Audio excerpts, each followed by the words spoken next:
안녕하십니까, 김영재입니다.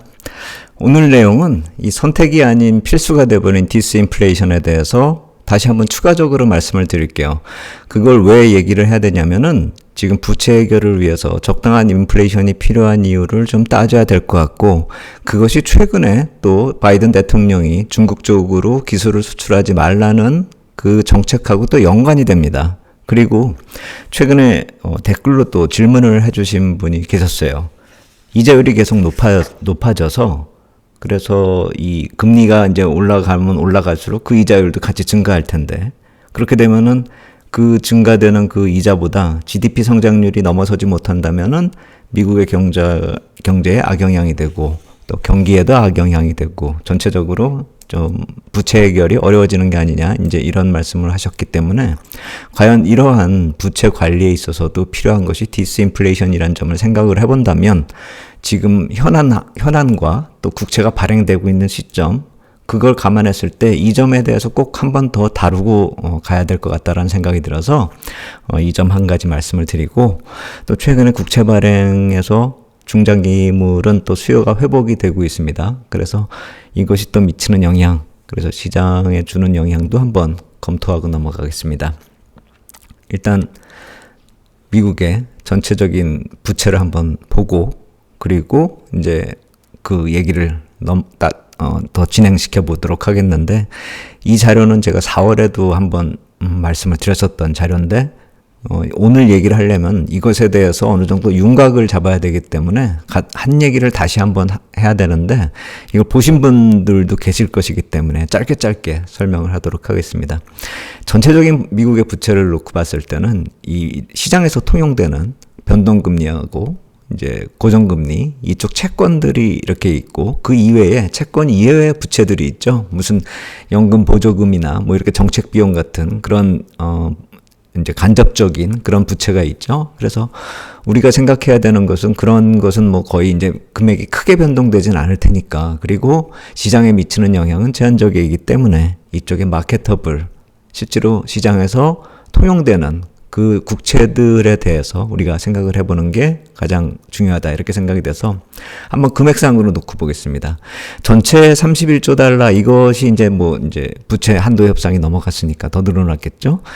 하지만 이제 4월 기준으로 이렇게 뽑아 본 거고요. 그리고 마케터블도 23조 달러 이렇게 집계가 됐었는데, 이것도 좀 늘어났겠죠. 4월보다 지금 한 분기가 지난 시점에서 지난 분기에 한 6천억 정도 더 발행을 했으니까요. 좀 더 늘어났겠죠. 24조를 넘어갔겠죠. 그 중에서 이 팁스나 FRN처럼 변동금리가 2조 달러, 2.5조 달러, 그리고 4조, 8조, 13조, 뭐 52조까지 이렇게 좀 종류가 다양한 비리 11.8%, 그리고 2년, 3년, 5년, 7년, 10년 이 노트가 제일 비중이 좀 크죠. 43.6%.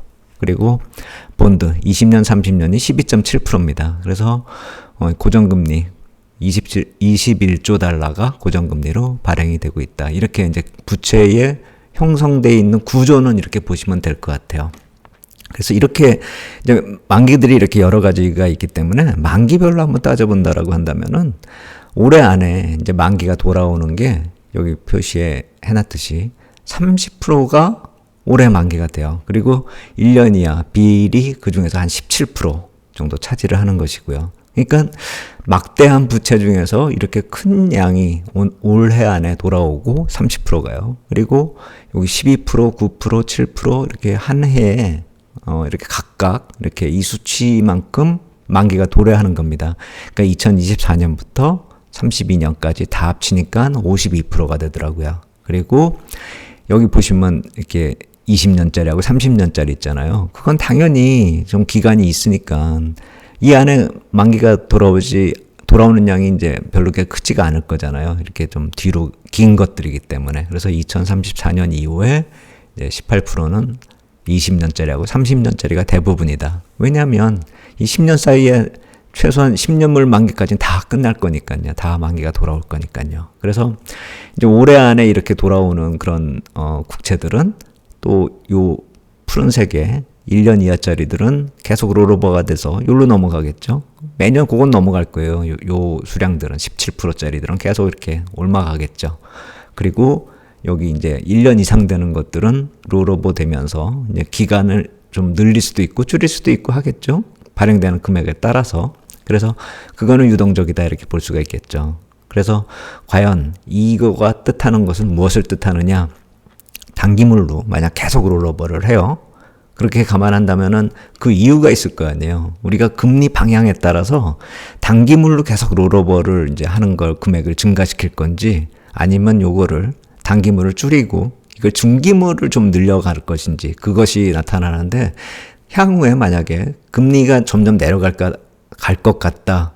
그리고 어느 정도 내려가는 것이 기정사실화되고 있다라고 한다면은 그런 걸 이용해서 이 듀레이션을 늘려야 되잖아요. 그러니까 금리가 낮을 때 긴 걸 발행해야 되잖아요. 그러니까 지금같이 계속 고금리가 유지가 된다라고 한다면은 장기를 발행하면은 고금리에서 장기를 발행해가지고 부담을 장기적으로 끌고 갈 이유가 없기 때문에 단기물로 계속 롤오버한다 이렇게 볼 수가 있겠죠. 그래서 금리 정점이 언제일까를 따질 때는 이 단기물 발행이 이제 중장기물로 이렇게 늘어날 때, 롤오버를 하면서 이제 중장기물로 넘어갈 때, 그래서 듀레이션을 늘려갈 때를 우리가 본다면은 드디어 이제 금리 정점이 다가왔다 이렇게 볼 수가 있겠죠.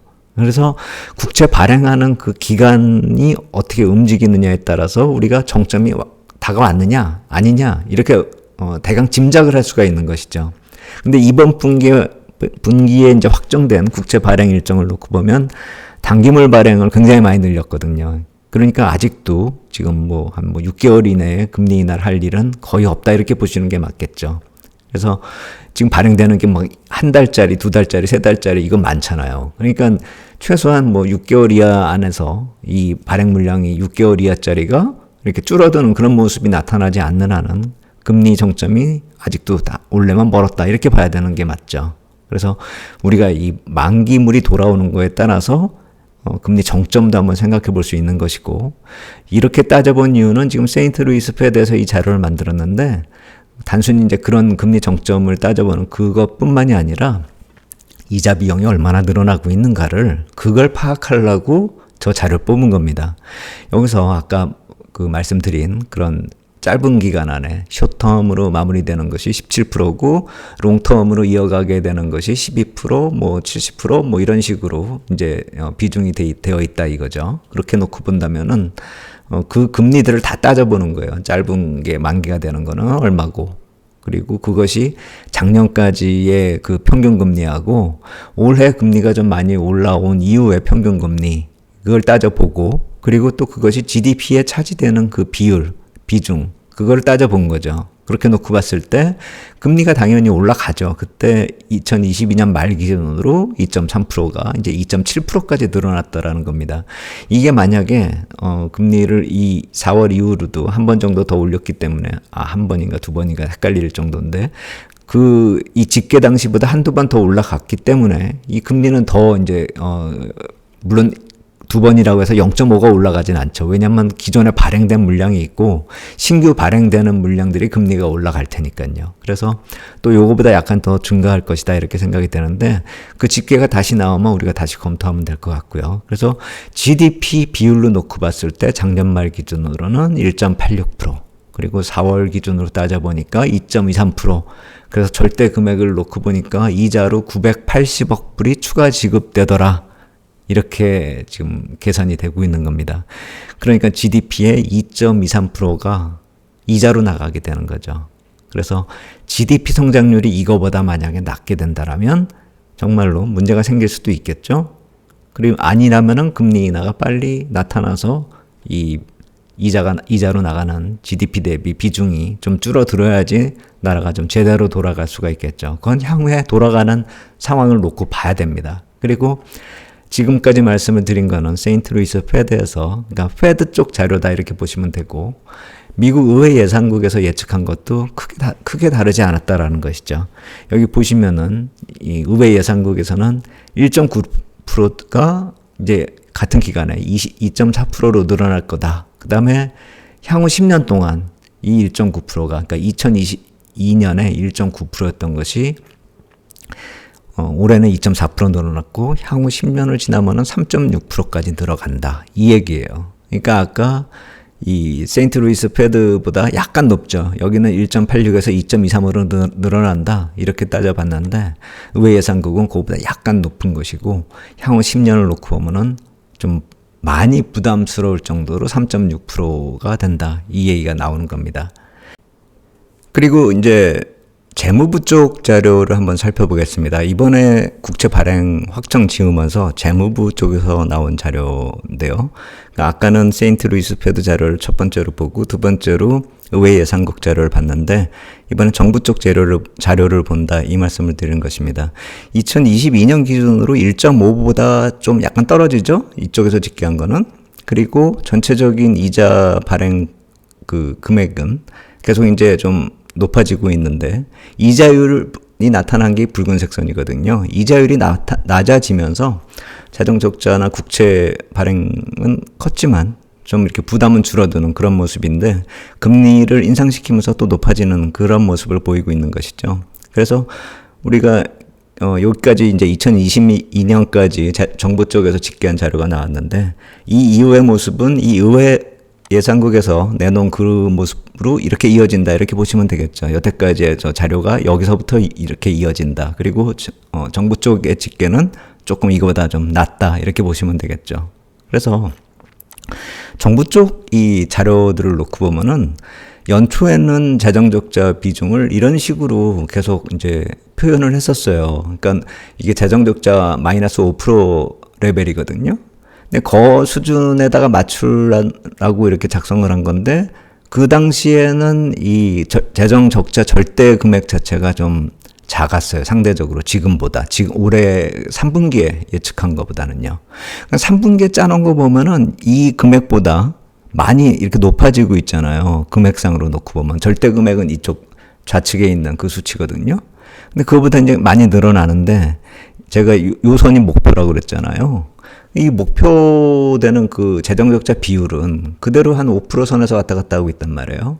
과연 이게 뭘 뜻하냐면은 금액 재정적자가 늘어나지만 그게 재정적자가 이제 GDP 대비한 그 선이 이 선을 뜻하는 것이기 때문에 GDP가 또 많이 증가되면서 성장이 강조된다 이 얘기를 하는 것이죠. 성장하니까 재정적자가 늘어나도 재정적자 비율은 그대로다 이 얘기를 하는 겁니다. 그래서 이자율이 상승하고 또 재정적자 증가율이 이렇게 늘어나도 증가되는 게 늘어나잖아요. 근데 이것이 인플레이션이 계속 유지가 되면서 그러니까 예를 들어서 계속 이제 재정적자 금액 자체가 크지만 인플레이션이 계속 좀 어느 정도 수치가 나오면은 이게 상대적으로 감소되는 효과가 있잖아요. 우리가 보통 인플레이션이 막 5%, 6%인데 월급 인상률은 왜 2, 3%밖에 안 돼? 그럼 우리가 실질적으로 적자 아니냐? 막 이렇게 따지잖아요. 월급 인상을 요구할 때. 적자도 마찬가지죠. 부채도 마찬가지죠. 만약에 인플레이션보다 낮은 증가 효과를 보인다라고 한다면 감소되는 효과가 간접적으로 나타나게 되겠죠. 그리고 또 성장률을 높인다라고 한다면 그러면은 이런 식으로 금액을 증가시켜도 재정적자 비율은 계속 유지가 된다. 이 얘기죠. 그렇기 때문에 여기서 나타나는 것이 바로 디스인플레이션으로 이어진다. 이 얘기를 하는 것입니다. 그러니까 성장률이 어느 정도 나오려면 인플레이션이 계속 유지가 되는 그런 모습 속에서 성장률을 관리하는 것이고 그렇기 때문에 지금 나타나고 있는 인플레이션 자체도 어느 단계 이하로 빨리 빼고 싶지 않은 그런 심리도 작용이 될 수 있다라고 봐야 됩니다.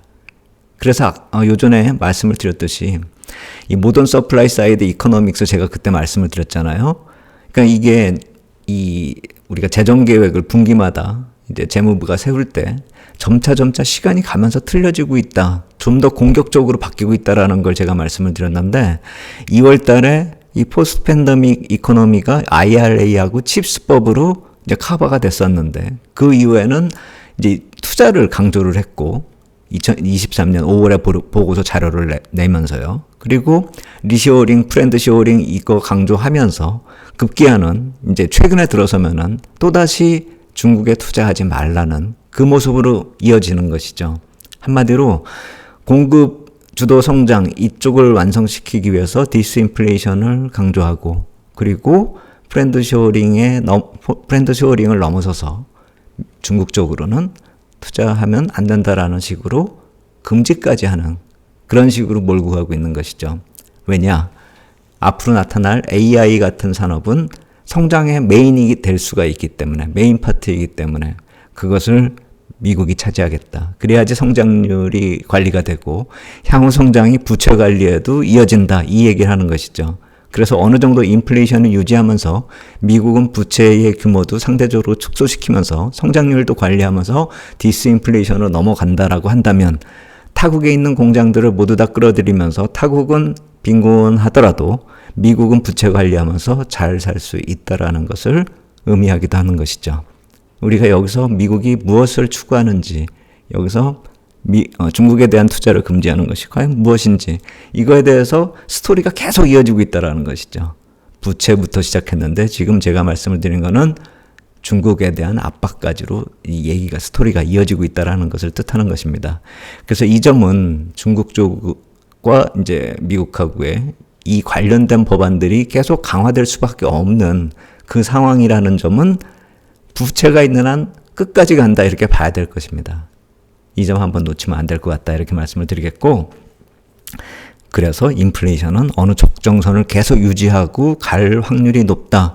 그래서 금리 인하 확률은 계속 점차 좀 연장될 수밖에 없다. 최소한 빨라봐야 내년 중반으로 갈 것이다. 그리고 국채 쪽에서는 시세가 그래서 더 나기가 힘들기 때문에 국채 투자 전략을 다시 한번 생각해 봐야 된다는 그 말씀을 드리는 것입니다. 이 대목에서 이제 국채 발행 상황 한번 점검해 보겠습니다. 어제 그제 3년물, 10년물 국채가 발행이 됐어요. 3년물이 420억 달러, 그 다음에 10년물이 320억 달러. 근데 이 비일이 발행될 때 제가 위태위태하다라고 말씀을 드렸잖아요. 근데 3년물부터 이 분위기가 반전이 되고 있어요. 입찰 경쟁률이 2.9배, 7월에 2.88, 지난 분기에는 평균치 2.74배였거든요. 그리고 외국인 지분율도 마찬가지로 그 당시보다, 지난달이나 전분기보다 상당히 좋아졌어요. 10년물, 거의 10년물이 메인이라고 봐야죠. 벤치마크 종목이라고 봐야 되는데 320억 불 금액은 적어도 이게 더 중요하죠. 뭐 그렇게 확 좋아지진 않았어요. 이거는요. 7월보다 좀 좋아졌고 이제 4월, 6월 전분기보다는 많이 좋아졌고 외국인 지분율도 마찬가지예요. 그래서 입찰 경쟁이나 외국인 참여 모두 다 국채 시장이 좀 안 좋았었던 2분기보다는 뭐 당연히 개선이 되고 2분기보다 개선됐었던 7월보다도 좀 좋아지는 그런 모습이었어요. 그래서 이제 30년물이 하나 남긴 남았는데 10년물에서 이렇게 좀 긍정적인 모습을 보였기 때문에 뭐 그렇다 해서 지금 국채 시세가 확 좋아지진 않았어요. 아직도 좀 불안불안한 상황이에요. 하지만 일단 이렇게 코너에 몰리던 상황에서 겨우 벗어나고 있다 이렇게 볼 수가 있어요. 그래서 지금 시장을 어떻게 봐야 되느냐가 이제 여기서 포인트를 좀 잡아야 될 것 같아요. 오늘 포인트 좀 정리를 하면서 말씀을 드리겠습니다. 국채 입찰이 8월 전반부가 일단락이 되고 있어요. 그래서 맨 처음에 좀 비일은 안 좋았는데 의외에 이 노트에서 중장기물 수요가 나타나서 기사회생을 한 그런 모습이거든요. 그래서 절반의 성공을 지금 확보를 한 거예요. 물론 이제 30년물 발행이 남긴 나왔는데 일단 비일이나 노트 이렇게 놓고 봤을 때 노트 쪽이 좀 괜찮았으니까 절반 정도 성공을 했다라고 볼 수가 있는 것이죠. 그리고 위에서 보면은 지금 국채도 많이 하락한 상태고 나스닥 기준으로 지금 이렇게 놓고 봐도 상당히 적지 않게 내렸어요. 한 900포인트 정도 빠진 것 같던데 그렇다라고 본다면 이 역시 마찬가지로 조정도 이제 중반 한 전반부는 이제 지나간 거가 아닌가. 이제 후반부 쪽에서의 조정은 이제 CPI 평가나 아니면 이제 잭슨홀 쪽에서 어떻게 가느냐에 따라 좀 틀려질 것 같은데 그렇기 때문에 지금 시장의 분위기에 따라서 이 CPI 평가 자체도 좀 틀려질 수 있다는 점을 생각을 해봐야 될 것 같아요. 아까 말씀드린 그런 디스인플레이션에 대해서 생각하면서 CPI 지표가 나왔을 때 어느 정도 수준의 금리가 유지가 되면서 뭐 확 낮아지거나 확 높아지는 그런 모습이 아니라 적정한 수준으로 이어진다라고 한다면 오히려 시장이 환호할 것 같아요. 근데 만약에 많이 낮아지거나 뭐 많이 높아지거나 이래버리면은 변동이 좀 폭이 커지면은 시장이 평가하는 데 있어서 시간이 좀 많이 걸릴 것 같아요. 안정될 까지는. 그래서 CPI 평가 자체도 이제는 우리가 보통 낮아지기만 하면 좋다 이거가 아닐 것 같아요. 어느 정도 수준이어야지만 시장이 유지가 될 것인지를 우리가 좀 생각을 해봐야 될 것 같습니다. 어제 이 이슈도 있고 하니까 시장이 단순하게 움직이지 않을 것 같아요. CPI 지표 나오고 또 30년 국채 입찰 결과 나오고 한 2번 정도 시세 크게 움직일 것 같습니다. 그러한 움직임 한번 다시 분석하면서 자료 다시 만들어서 금요일 저녁에 올리도록 하겠습니다. 오늘 여기까지 하도록 하겠습니다. 감사합니다.